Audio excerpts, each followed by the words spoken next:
ก็มาฮอดน่ะคือว่านุ่งส่งนุ่งเสื้อสิไปไสนี่ไปไสไปเฮ็ดเอาดอกเฮือนตาดองเป็นนี่ได้คือว่าน้องชายอันนั้นเสียน้องชายนั่นบ่จบเจือเป็นหยังยังว่าน้องชายลุงเสียน้องชายลุงเสียสาเหตุหยังอันนั้นฮู้หรือบ่จักบ่ฮู้นำเขาถ้าเป็นวินบ่ถ้าเป็นวินเป็นวินเนาะดำหน้าบ่ว่าซั่นน่ะว่ะจักไปจักไปหน้าเขาก็แม่นแล้วล่ะวะแต่ว่าตกน้ำบ่โดยฮะตกน้ำให้หน้าบ่เราแบบเราเป็นวินแหละเป็นบ้าหมูนี่มึงคือกันซิจักหยังเลยค่อยก็ได้จังว่า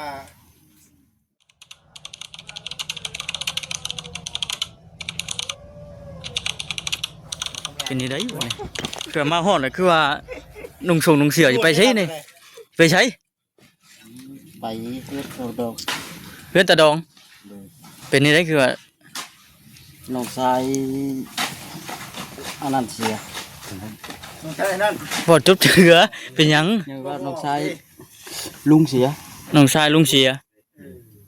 สาเหตุหยังอันนั้นฮู้หรือบ่จักบ่ฮู้นำเขาถ้าเป็นวินบ่ถ้าเป็นวินเป็นวินเนาะดำหน้าบ่ว่าซั่นน่ะว่ะจักไปหน้าเขาก็แม่นแล้วล่ะวะแต่ว่าตกน้ำบ่โดยฮะตกน้ำให้หน้าบ่เราแบบเราเป็นวินแหละเป็นบ้าหมูนี่มึงคือกันซิจักหยังเลยค่อยก็ได้จังว่าสิพากันไปว่ะเออบ่คำน่ะหากันมาฮอดกินนี่พี่น้องเอ้ยเนาะมาฮอดเพราะว่าเจอข่าวบ่ดีบ่ได้เนาะสบายดีเรือหน้าเรือรังเนาะบ่จักอันนี้หน้ารูปร่างอยู่แล้วก็ได้สิไปพุ่นบ่บัดนี้ไปพุ่นล่ะไปพุ่นก็สิข่อยก็สิตามคือกันแล้วข่อยก็อยากเบิ่งบ่จ้อยไปนำกันเหรอเฮาใหญ่แท้กระตาในห้านสร้างยันบ่ได้เงินเนาะบ่ได้เงินเนาะบ่ได้เงินข่อยดอกว่าอย่าบ่ซื้อสีมาพ่นจังได๋บ่แล้วนี่ข่อยแนะนำเพิ่มเติมหมดเงินนั่นซื้อทูบมาจอดนี่ก็พอแฮงไงนะสวัสดีเด้อพี่น้องสวัสดีบ่ก็เดี๋ยวจะหน่อยเพราะว่าสร้างแก้วเพิ่นก็เพื่อไปพัวพันกับคนนั้นคนนี้แม่มันบ่ได้นั่นปานใดได้เบอร์4แล้วเห็นชวนทางแล้วเมื่อกี้นี่ทางแล้วว่าเมื่อแล้วบ่ว่าเราเมื่อแล้วเราจังพวมันจึงเอ้านี่ฝนสิตกเนาะนั่นสิก็เอ้าฮอดโอ้ยเนาะดาพ่อไปเชิญเลยผู้เจ้าแกพี่น่ะจะแม่เพิ่นบ่จะแม่เพิ่นบ่น่ะว้าอยากสุกถ้าเบิ่งชื่อว่าสูบเบิดนี่บาทเดียวไปเฮ็ดได้ทำบ่ได้เอาเด้อยาเด้อบ่บ่จิตฮะสิพากันไปเดี๋ยวนี้บ่ดีว่ายังอยู่เดี๋ยวรู้จุดก่อนต้องคิดก่อนเพราะว่าเข้าไปก็ยังบ่ได้กับเพิ่นยังบ่นั่นมาเนาะบ่เสียเนาะเพิ่นต้องถามผู้นั้นผู้นี้เด้อบ่ครับแต่ว่าทางแก้เพิ่นบอกว่าเพิ่นสิต้องครบหน้าครบตาก่อนบ่แม่เราเว้านะแบบได้น่ะเพิ่นโทรมาแจ้งตอนใดอ่ะนะเมื่อกี้ได้สังเกตกับมือเลยเห็นบ่บ่ตาไปแถมเป็นอันตะดองอันบาคอนลาอีกเนาะ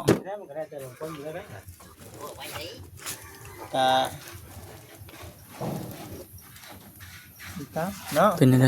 ไปเป็นกินลับซีนมื้อนี้นะมาซ่าแล้วบ่ครับกินลับซีนแล้วบัดซ่าแล้วเกิดเรื่องไว้นี่เนาะบ่ได้คิดบ่ได้ผ่านจักเดียวเนาะมาซ่าก็กินเพื่ออยู่แล้ววะก็จุกนี่ได้แม่นโจมพี่ให้ขึ้นอีกจักบ่บ่โจมบ่โจมบ่เซ่เซ่มื้อนี้ว่ากำลามื้อนี้กินเพื่อบ่ค้ำอยู่กินเพื่ออยู่ติกับกินเพื่อสักเปะเพิ่มสักเปะก็บ่ได้มาสักเปะก็บ่ได้มาบ่จุ่มอยากซีนบ่มาสักเปะเนาะบ่ครับมึงซื้อซีนมาบัดลาป่วยข่อยมาซำนี้คู่มื้อบ่ายโมงน่ะแม่นมาเพื่อมาฮอดกับพอดีค่ำมาซ่าดีกว่าบ่มาเนาะมาก็ได้ฮู้ได้เด้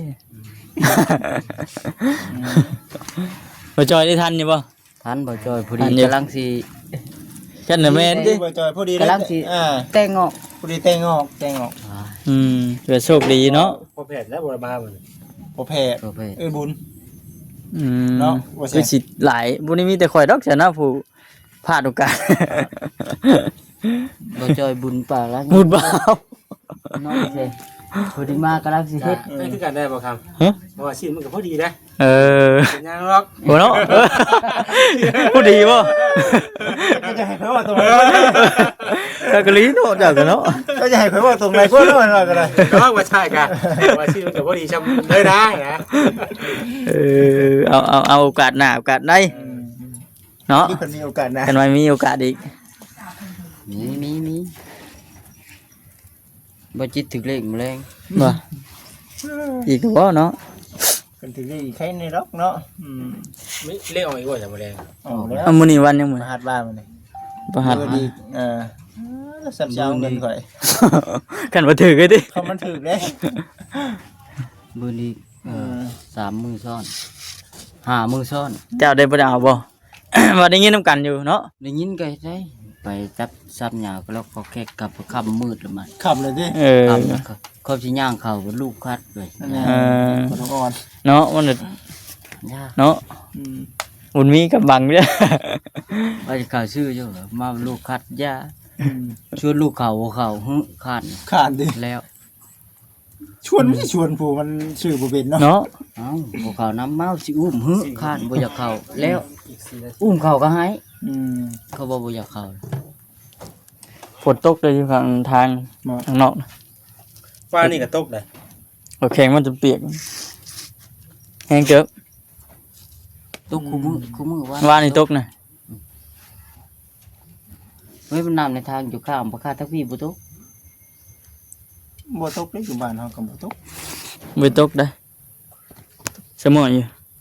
ที่ได้มันตกเพราะว่าถ้าตกกับลูกชายก็อีก ย่างน้ำลูกชายอีกติ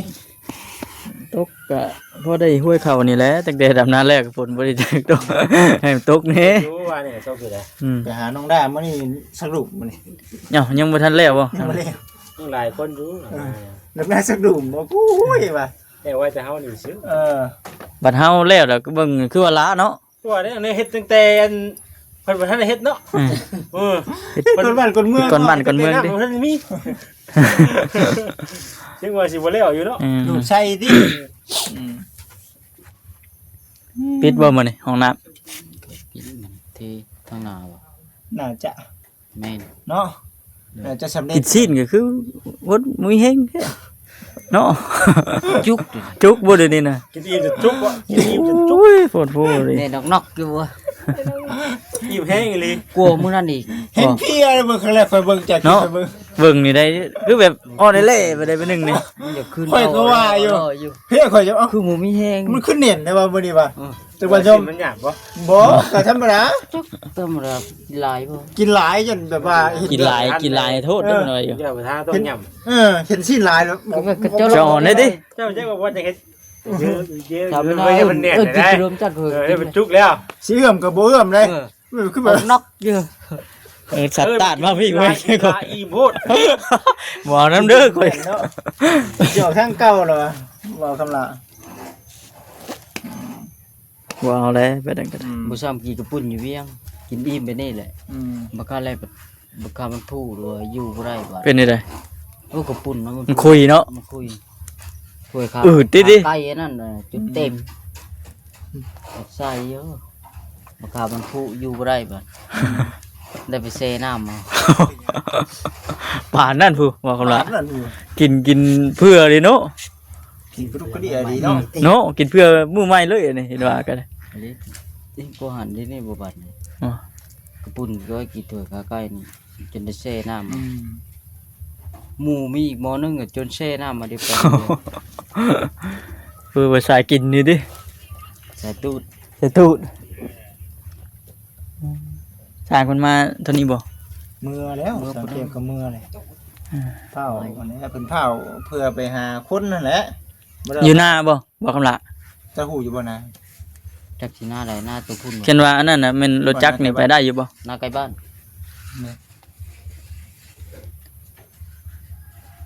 หน้าตัวพี่ใกล้บ้าน รถจักร น่าจะต้องห่วย รถใหญ่ไปบ่เนาะ ได้ไปฮอดแต่บ้านเขานี่ มันก็จอดไว้แถวบ้าน ย่างไปเนาะ ย่างไป บ่ไกลปานใดดอกเนาะ บ่ก้อย ไปเบิ่ง เข้มบ้าน น้ำกันนั่นนะพี่น้องเนาะ กระดอง สาก ระ เห ดอ ตุ งบ่กระดองเนาะเออ เป็นวินดำนานมันแดดบ่ เป็นวิน เขาดำแล้วเหรอเขาดำแล้วนะเนาะ แล้วเป็นบ้าหมูน้ำเป็นบ่ เราเคยเป็นบ้าหมูเนาะ อืมแปลว่าอันตรายเนาะลูกตัวนี้ก็เนาะไปไกลน้ำไกลในเนาะ ไปผู้เดียวก็ไปแล้ว ลงน้ำลงในนี่คือกัน มันเป็นลูกนี่เนาะ ลงน้ำนี่มันก็อยากให้ลง อืมแม่นอยู่คำเป็นลูกบ่อยาก บางคนก็เนี่ยได้ตะลุกควายสิก็เสียเด้ อยู่เนาะ ปีน่ะเนาะบ่จิเนาะได้ยินข่าวเพิ่นเว้าอยู่ นำให้ได้เงิน เออ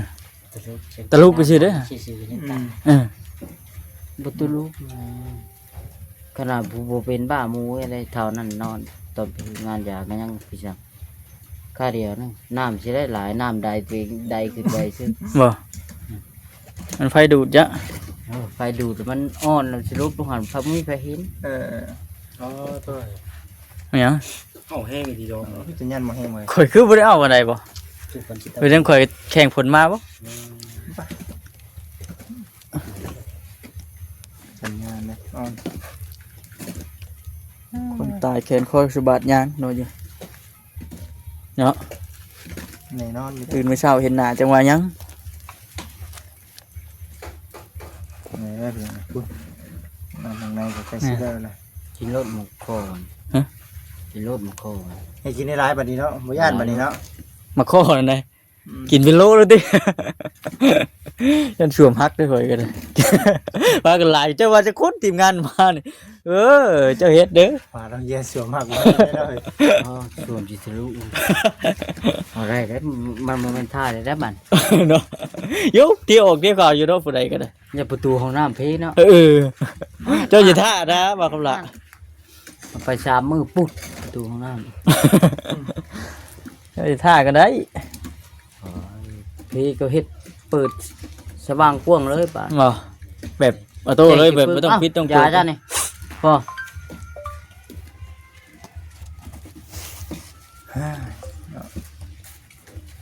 อย่าแหละปุกเป๊กปุกเป๊กมา ดูจะมาอีก9 นา บอก ที เขาโยกเมื่อวาน ครับ แม่ให้กลับมาพี่นี่ ประมาณนี้นั่น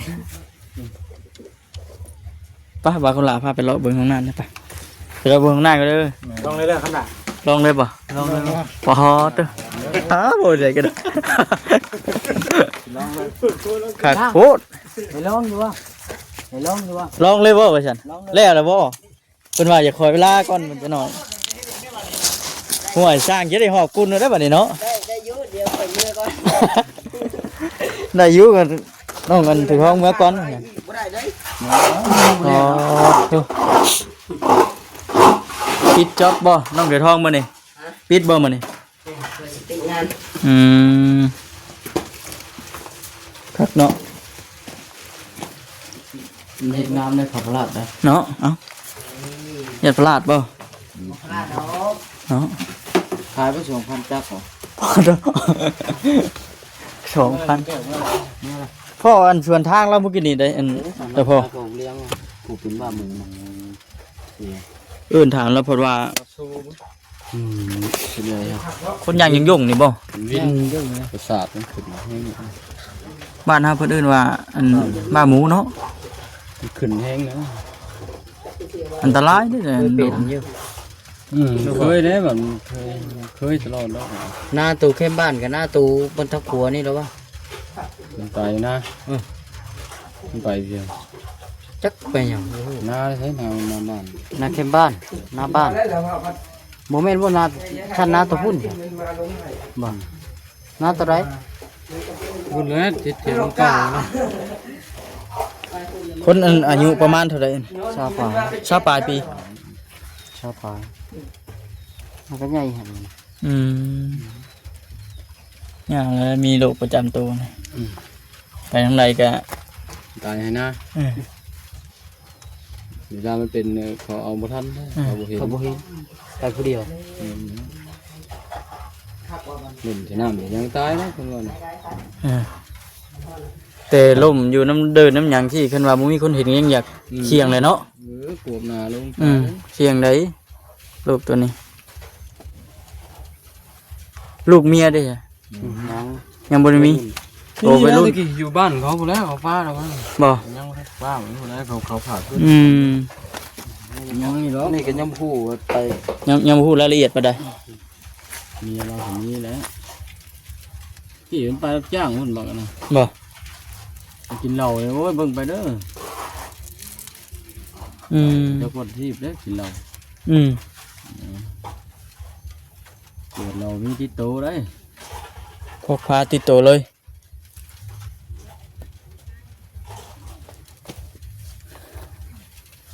โรคจำตัวเอิ้นบ้าหมู อืม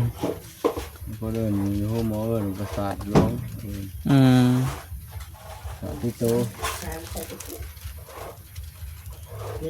แต่ว่าเฮาก็จบจังนี้แต่จะน้อยจะมีไปพุ่นเนาะมาข้างหน้ากัน ไปนะ ไปก็ไป เขาก็ แจกมาเนี่ย มันมีประมาณ แบบใด ไปเดี๋ยว ไปมาทีมงานบ่มีบ่คำละ เขาเมื่อแล้ว สามเมื่อ จังหน่อยไปเพื่อเขาบุดนแล้ว อืม ห้ามกันนะเขาไปล้มอยู่นี่นะนี่บริเวณ ทั้งแม่นะ ฮะ ทั้งแม่นะ ลงไปยังเสียรถดีได้บัดมาได้สิ อรุณเลย มีเพื่อนย่าง ไปน้องเนาะทำบ่คำแต่นี้แต่ว่าสิพูดละตามเบิ่งไปน้ำกันพี่น้องเนาะเป็นอะไรกันนะจังไปเบิ่งไปชมกันเด้อพี่น้องเด้อเนาะไปโอเคพี่น้องสบายดีเด้อ